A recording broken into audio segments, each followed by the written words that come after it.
बल्दियाती election हर सूरत 15 जनवरी को कराए जाएं। अमीर जमात इस्लामी कराची हाफिज तैमूर रहमान ने डेडलाइन दे दी। कहा सिंध सरकार को 24 घंटे का वक्त दे रहे हैं।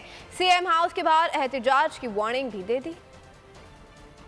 कल जो बिलावल हाउस में मीटिंग हुई है, बज़ाहिर तो इसमें पीपल्स पार्टी ने ये बात कही है कि हम इलेक्शन कराएंगे, लेकिन मसला इतना नहीं है। हल्का बंदियों का जो एतराज एमक्यूएम उठा रही है, वो एतराज जब रिजीम चेंज में आप बिक रहे थे, फरोख्त हो रहे थे, कराची का जो भी मैंडेट आपका था उसको बेच रहे थे एक मरतबा, फिर उस वक्त आप क्या कर रहे थे? पीपल्स पार्टी जितनी करप्शन और लूटमार सिंध हुकूमत की छतरी तले कर रही है, इसमें बराबर के हिस्सेदार एमक्यूएम। 2018 में पीटीआई को भरकर वोट डाले, पलट के नहीं पूछा, देखा नहीं कि क्या हालात है। पैकेजेस के ऐलान हुए, काम कोई हुआ नहीं। जब से ये टसूरी साहब की आमद हुई है गवर्नर सिंध के तौर पर, ये साजिशें और बढ़ गई हैं। तभी ये किस तरह से इनका अपॉइंटमेंट हुआ है, ये जवाब तो सबको ही देना पड़ेगा।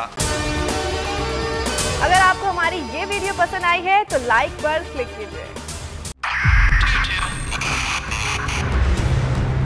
2022 बहुत सारे तोहफे भी देके गया पाकिस्तान की आवाम को। पाकिस्तान की आवाम को एक तोहफा ये दिया कि आवाम को पता चल गया कि पाकिस्तान का मीडिया क्या है। हक और सच का सफर साल 2022 में बोल रहा नंबर 1। हमने बहुत सारे शोज और ट्रांसमिशंस की, पूरा साल मुसलसल जदोजहद में निकल गया कि ये वोट ऑफ कॉन्फिडेंस के पीछे कौन लोग थे। तोड़े रेटिंग के सभी रिकॉर्ड। एंकर्स ने भी आवाम में सबसे ज्यादा मकबूलियत पाई